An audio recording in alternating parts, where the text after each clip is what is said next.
¿Qué tal? ¿Cómo están? Un placer acompañarles. Bienvenidos. Efectivamente, aquí estamos en Portada en Telemiño, como todos los días, sacándole punta a algunos asuntos relacionados con la actualidad. Siempre lo primero que hacemos, después de saludarles, claro que sí, es anunciarles que vamos a leer los titulares del periódico y después escuchar las opiniones de nuestros invitados que hoy, de forma telemática, pues nos van a acompañar con sus argumentos durante los próximos minutos. Saludamos ya a Julio Dorado. ¿Qué tal, Julio? ¿Cómo estás? Un placer. Lo mismo digo, buenos días. Y a Santiago Rodríguez. ¿Qué tal, Santiago? ¿Cómo estás? Todo muy bien, buenos días. Muchas gracias. Bueno, vamos allá con la lectura de los titulares del periódico. En la portada, el primer asunto dice: Galicia urge la apertura entre provincias, aunque sin adelantar a la fase 3. Las unidades de cuidados intensivos de los hospitales gallegos quedan al fin libres de enfermos del COVID-19 y las franjas horarias desaparecen para todos, salvo sectores vulnerables, destaca el periódico en el subtítulo.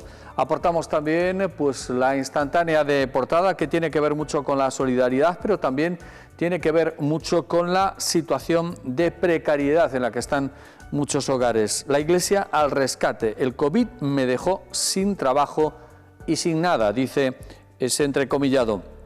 Más de 160 familias dependen de la generosidad de muchos donantes y del trabajo de la parroquia de Santa Eufemia para sobrevivir a la crisis provocada por la pandemia. El COVID me dejó sin trabajo y sin nada, explica contundente uno de los beneficiarios. Recordamos también que hoy pues estamos en una nueva jornada de luto oficial, un minuto de silencio para abrir 10 días de homenaje a las víctimas, dice un cintillo que hay debajo de esa fotonoticia.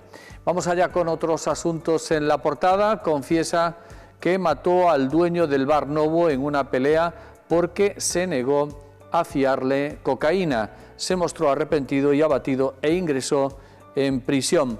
Más asuntos. Baltar activa la marca Ourense para relanzar el producto agropecuario de la provincia. Marlaska obvia las peticiones de dimisión y purga también al número 3 de la Guardia Civil. El ministro del Interior dispara la tensión política con otro polémico cese.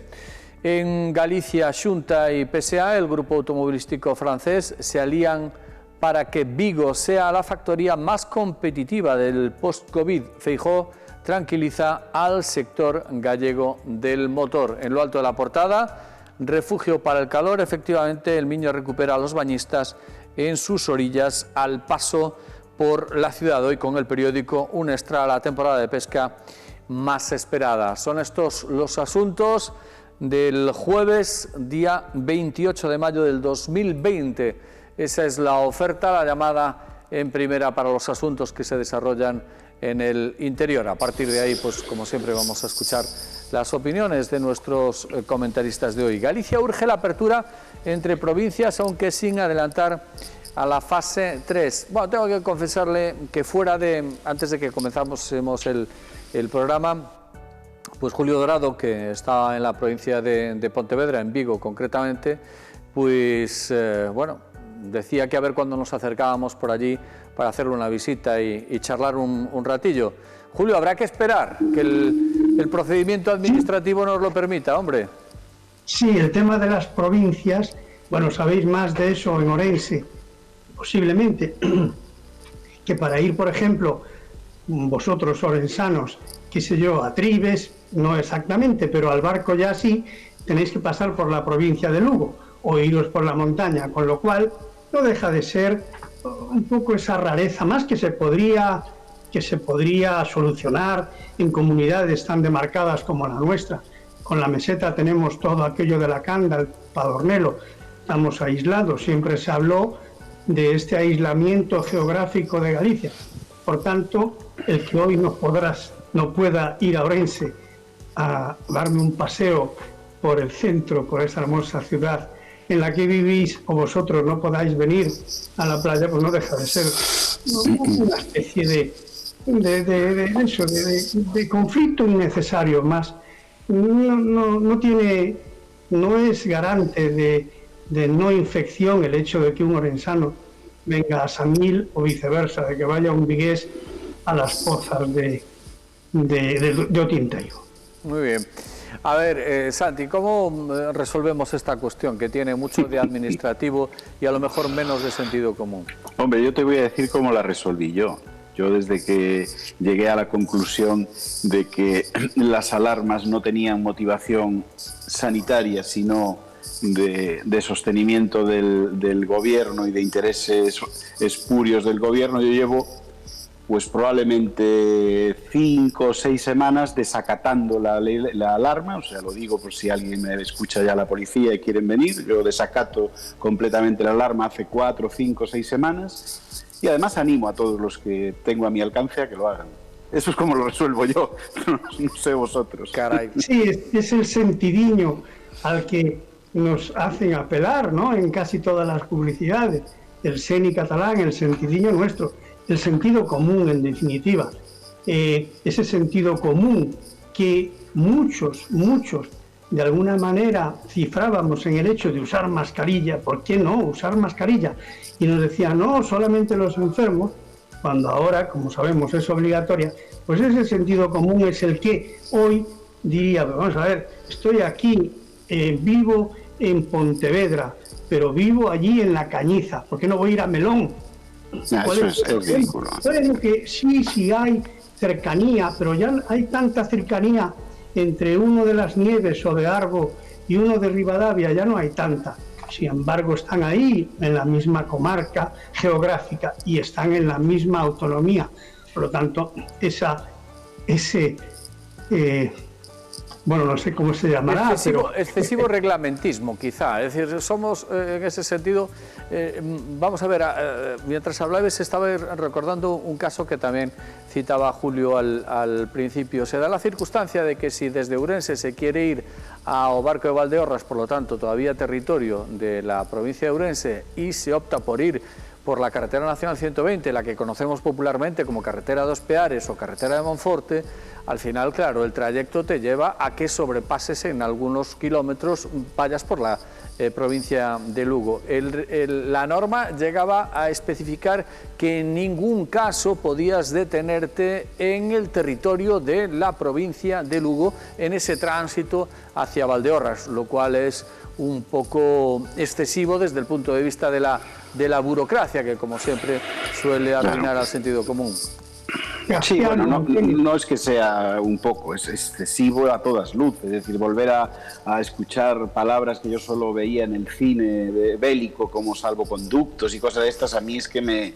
Nada, yo ya digo, yo no cumplo, bueno, lo de las mascarillas, evidentemente, a mí yo no me voy a poner un burka así, porque si no me multen. Yo lo que sí hago, porque tampoco soy loco, yo lo que sí hago es no aproximarme a 2 metros de las personas, eso sí, eso está en mi mano y lo voy a hacer. Lo haría cualquier persona, aunque no lo dijera el BOE, si las autoridades sanitarias, en lugar de con un látigo, nos lo dijeran pedagógicamente. Dice, mire usted, yo mantendría la distancia de seguridad, de hecho la mantengo la distancia de seguridad de 2 metros, pero ni me voy a poner el burka, ni voy a cumplir a rajatabla. Y por supuesto, si tuviera que ir al Barco de Valdeorras y al cruzar por la parte de la carretera que estoy en Lugo, quiero parar en el Arcén porque quiero mear, voy a parar en el Arcén. Hombre, faltaría más.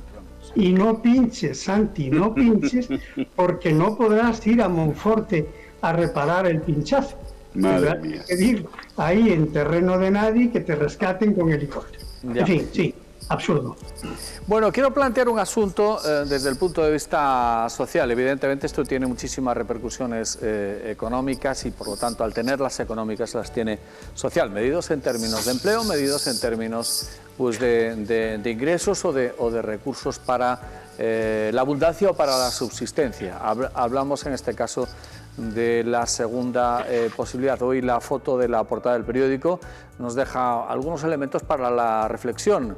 La Iglesia que está echando una mano a las familias más desfavorecidas y ahí está, bueno, pues con reparto de alimentos básicos. Ahí está efectivamente esa foto de portada a la que me estoy refiriendo. Más de 160 familias dependen de la generosidad de muchos donantes y del trabajo de la parroquia de Santa Eufemia. Esta es una cara que hay que ver también, ¿no, caballeros?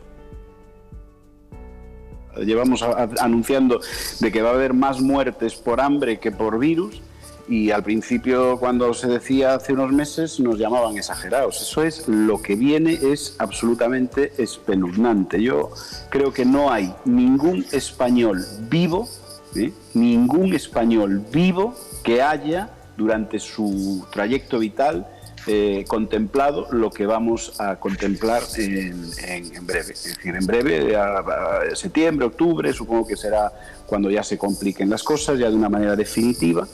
Y si eso se une pues a todo, hoy se auguraba incluso también que va a haber problemas otra vez en el sistema financiero europeo y demás, bueno, viene una cosa extraordinariamente grave, no conocida por nadie, de las personas vivas, por muy ancianos que sean, no se ha vivido nada así. Hoy hay dos noticias que son un iceberg de lo que viene. Alcoa en Lugo está prácticamente a punto de cerrar, y Nissan en Barcelona ya ha anunciado el cierre. Nissan son 25.000 empleos entre directos y de proveedores exclusivos, 25.000 hoy a la mañana, con el cierre de Nissan, claro. Luego pues se habla de diésel, se habla de todas estas tonterías en las que estábamos hablando antes del COVID, porque yo soy de los que creo que el calendario ahora ya no es antes de Cristo y después de Cristo, sino antes del COVID, después del COVID. Bueno, pues antes del COVID se hablaba y se le daban leches a la industria de automoción. Bueno, pues hoy ha cerrado Nissan, que son 25.000 empleos de golpe. Y Alcoa, que nos queda cerca, en Lugo, pues entre directos e indirectos, pues estaremos hablando de 2.000, 2.500 en Lugo. Sí, Julio. Sí, yo parafraseando un poco los últimos de Filipinas, o digamos más se perdió en Cuba, me trae a la memoria el desastre del 98. El desastre del 98, que como sabéis acabó con el Imperio Español, fue lo peor que se recuerda. Aquellas canciones que cantaban, yo lo escuchaba en mi casa. De hecho, tuve un tío que estuvo en Cuba, en la guerra de Cuba, y que decía: Cuba no se llama Cuba, Habana no se llama Habana, que se llama matadero de la juventud de España. Nos pilló aquella guerra con aquel, digamos, autobombardeo del Maine o aquel hundimiento del Maine que fue fortuito, sirvió para que los americanos nos diesen las del pulpo, se perdiese todo y diese lugar, como sabéis luego, a la Primera República. Es decir, ese desastre del Maine, que hundió toda la flota que teníamos, que nos puso, digamos, en un sentido de humillación, de pesadumbre, que solo surgieron poetas como Unamuno o Maestu o Valle, ¿no? para de alguna manera cantar aquel canto fúnebre del hundimiento de España. Pues a mí me recuerda un poco la situación. No es que quiera ser profeta del desastre, pero ese hundimiento del Maine es el hundimiento de Nissan. Esa humillación es la humillación de pedir dinero. Ese mal gobierno que había entonces con aquella reina regente es el mal gobierno que tenemos hoy, de otro color.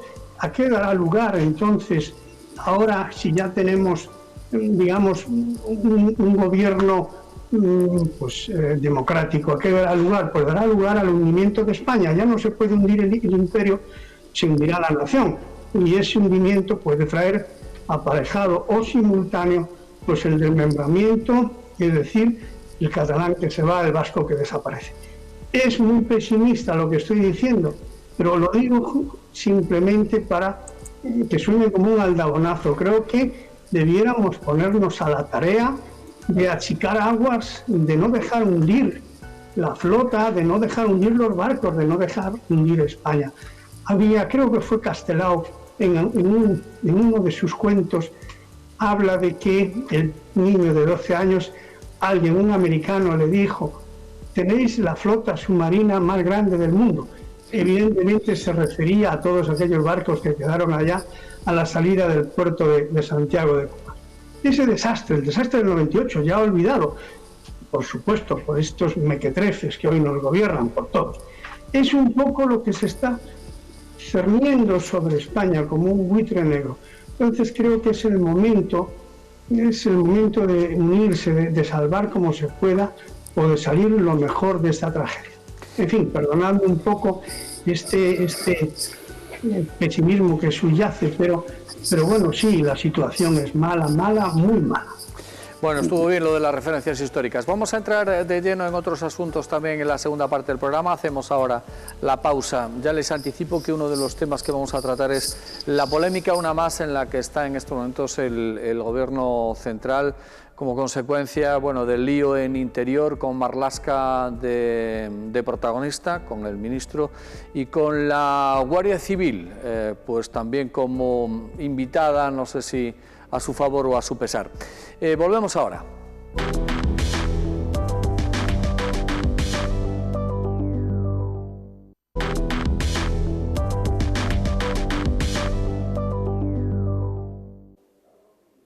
De nuevo con todos ustedes en la segunda parte del programa. Recuerden que hoy charlamos en torno a la actualidad con dos invitados, son Julio Dorado y Santiago Rodríguez. Bueno, tal y como les anticipaba antes de la publicidad, vamos a situar otro de los asuntos que está en el epicentro del debate institucional, pero también en el debate político. La región aborda el asunto con este titular: Marlaska obvia las peticiones de dimisión y purga también al número 3 de la Guardia Civil. El ministro del Interior dispara la tensión política con otro polémico cese. Santiago, tuya es la palabra. Ya. Pues qué decir, ¿no? Es que ya no se sabe por dónde, cómo despertar cada mañana con sorpresas y sorpresas. Todo empezó con el cese del coronel Cobos, que fue un domingo a la noche, llamando al coronel que estuvo precisamente pues luchando contra ETA, con el tema de Cataluña, intentando abortar aquel referéndum que la justicia declaró como ilegal. Y bueno, y como no accede a la petición, además está confirmado, ¿no? Es decir, está confirmado porque lo han anunciado todos los intervinientes, todos los actores, no accede a facilitar, a recabar ese informe que compromete al gobierno en el tema de las manifestaciones del 8M, que no solo son las manifestaciones de la mujer, son muchos más eventos. Todos los eventos que se celebraron aquel día pues tenían que haber probablemente no gozado de la autorización. Pero bueno, le cesan, a continuación cesan a otro. Es decir, si ya se meten con la Guardia Civil de esta manera, ya no sé, ya sinceramente no sé qué nos puede esperar. Están desmantelando el país, pero lo hacen de una manera consciente, deliberada, y están fragmentando a la sociedad hasta extremos tremendos, ¿no? A mí, de verdad, cada vez veo más animadversión, más división. Quizás el ejemplo que puso Julio es interesante en el sentido de que, bueno, en el 98, pero en el 98 fue una depresión colectiva horrible, sí, con problema territorial, sí, pero yo no sé si se produjo esta gran división irreconciliable entre las dos Españas a las que nos está llevando este gobierno de irresponsables, porque esta división irreconciliable me recuerda más 40 años más adelante en relación al 98, me recuerda más 30 y pico años más adelante del 98, me recuerda más el 30 y pico que el 98. Pero bueno, Julio, que conoce la historia, a lo mejor me rectifica y me dice que en el 98 también hubo fragmentación. Yo no creo recordar que no. No, hubo incapacidad. Claro. Realmente a mí lo que me indigna de este tema de Marlaska, no solo del tema de Marlaska, en general lo que me indigna de esta gente que ahora gobierna, como antes me indignaron otras cosas de los que gobernaban antes, en igual medida posiblemente, pero lo que más me indigna no es el hecho de que Marlaska destituya de malas maneras, con nocturnidad, alevosía, traición, escalamiento. Es que Marlaska es juez. Es lo de menos cómo haya estado ese informe de redactado. Es que eso no es suficiente para destituir a un, parece ser, por lo que he leído, a un, digamos, militar que lleva años demostrando su valía. Lo que me indigna no es que tenga un chalet Pablo Iglesias, lo que me indigna es que haya dicho que los que tienen chalet son casta. Entonces, aquí es realmente esta incoherencia, ¿no? Estos malos modos de un juez que tenía, al parecer, una trayectoria formidable, valiente, enfrentándose a ETA, y como decía Rosa Díez, dice, a Marlaska es como si lo comprásemos en un chino. Y es verdad, Marlaska es una falsificación. Marlaska es un miserable, por otro lado, en los modos, pero es una falsificación. Encara lo que es o representa, mejor dicho, lo que es un mal gobierno, pero es una mala copia de un buen juez. Entonces es lo doblemente indignante. Y no se trata aquí de juzgar si ese informe tiene o no tiene errores, que parece que los tiene, y parece que algunos incluso de libro, fechas alteradas. Pero esto no está hoy sobre el tapete. El tapete está, como no me das ese informe, te destituyo. Esto sí que es. Sí, pero hay otra cosa, Julio.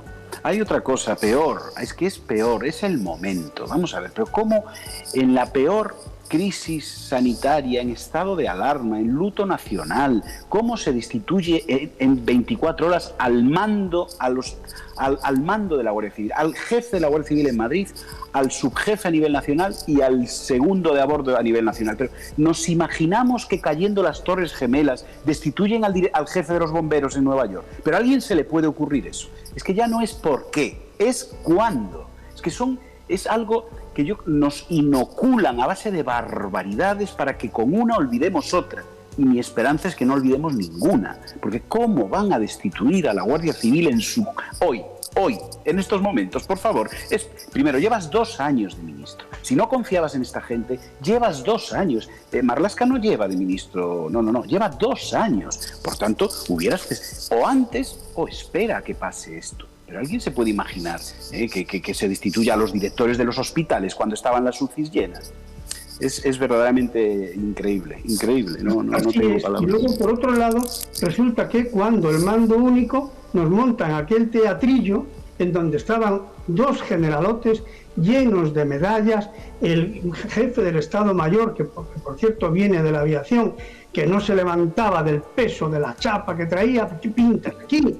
Pero si aquí tenemos un problema sanitario, no nos están invadiendo los moros, aquí no necesitamos aviones, cazas. Pues montaron aquel teatrillo de pueblo, y nos pusieron a aquellos señores uniformados que no pintaban nada en este mando único. Estamos en una crisis sanitaria que hace falta médicos, sacar al mago Simón al trilero de las cifras, al tontolaba que manejan, os fijáis en sus cejas, y perdonad, tengo que ir al personaje, que parece aquel monchito que manejaban el ventríloco, ¿no?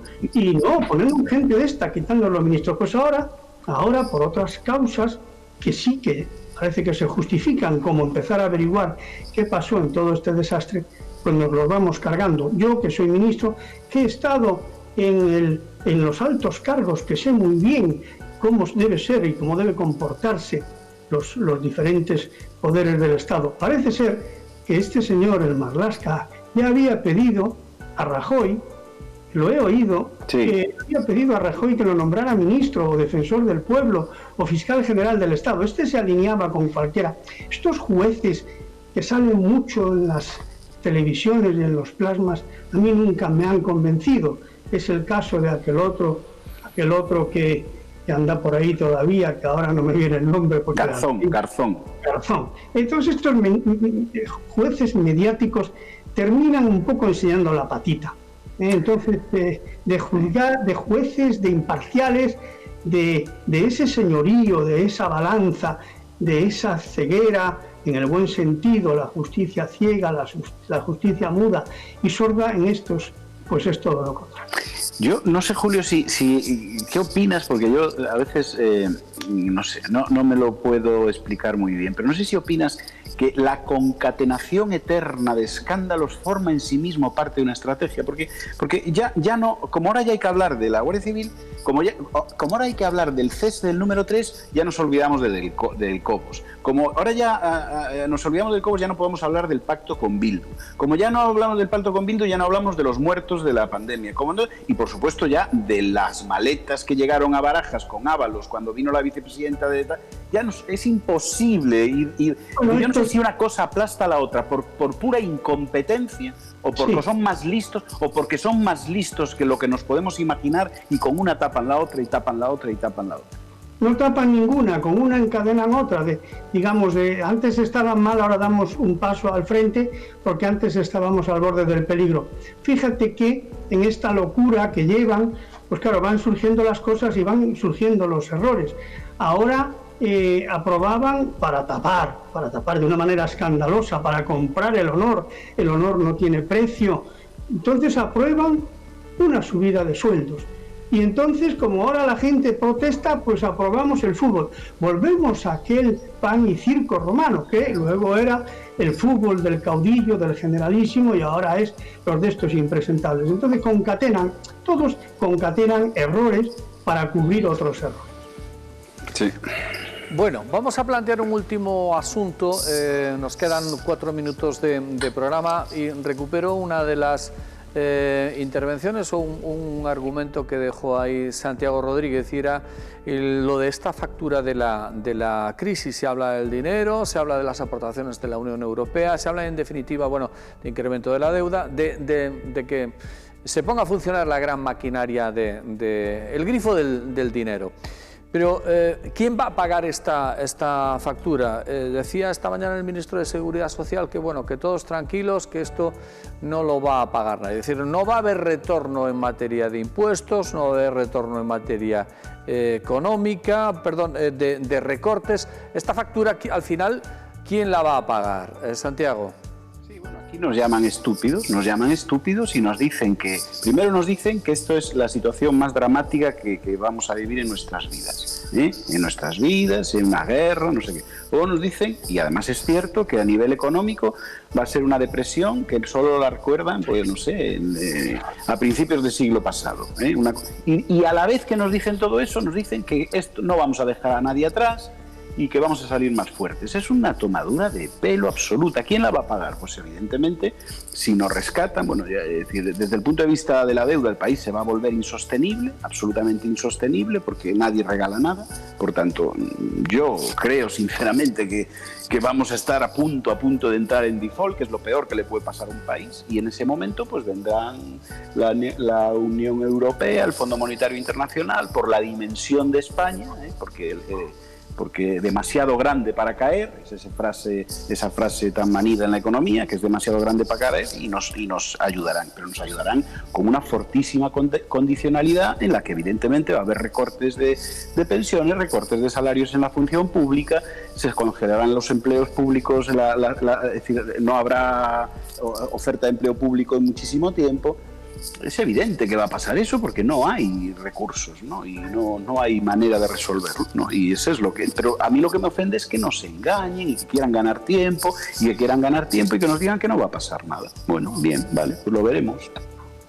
Julio. Sí, hay que recordar, por obvio, que ningún gobierno, ni este ni ninguno, tiene dinero.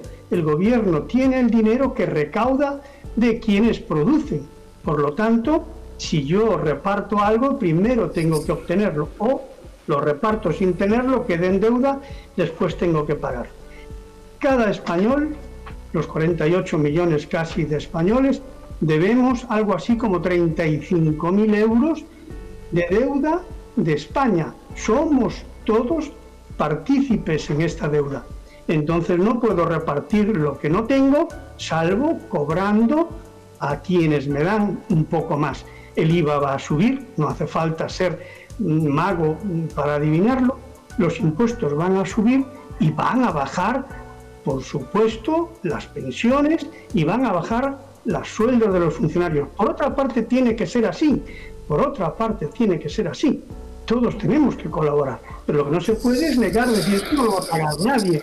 Cuando ofrezco ERTES y los pago, luego ese dinero que he pedido lo tengo que cancelar. Entonces, bueno, esto es de 2 y 2 son 4. Esto es de tapón.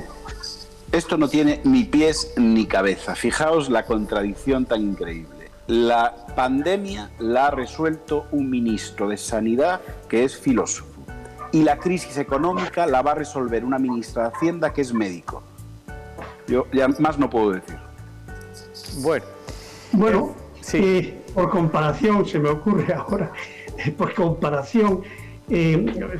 pues esta gente que está en el poder extravagante, digamos como por ejemplo Hitler en su día, que hasta el momento final mandaba fusilar generales díscolos y mandaba batallones inexistentes a luchar en los frentes, o como aquella emperatriz china que obligaba a quienes la visitaban a hacerle un cunilingus. Entonces ahora decimos, bueno, cuidado que puede ser peor. Y Televisión Española y La Sexta nos dicen, mirad, mirad, cuando nos muestran imágenes de las fosas de Brasil o de los cadáveres insepultos en Ecuador, o cuando nos dicen, cuidado que en Qatar le ponen 3 años de cárcel a quien no lleva mascarilla. Pues es aquel lema que tanto éxito tuvo publicitario, que decía, si encuentras algo mejor, cómpralo. Y entonces subyace por ahí de forma sibilina esto, oye, que puede ser peor, puede ser peor. Caballeros, que nos hemos quedado sin tiempo. Muy bien. ¿Te quedaba algo telegráfico, Santiago? No, nos hemos quedado sin tiempo y sin capacidad de sorpresa. Bueno, en fin, Santiago, un placer y hasta la próxima, muchas gracias. A ti, hasta luego. Julio, un placer y hasta la próxima. Hasta la próxima, saludos. Muchas gracias a los dos, pero como siempre, muchísimas gracias a todos ustedes por habernos hecho compañía también hoy. Mañana, como siempre, volveremos a estar con todos ustedes sacándole punta a la actualidad. A disfrutar de la jornada, amigos.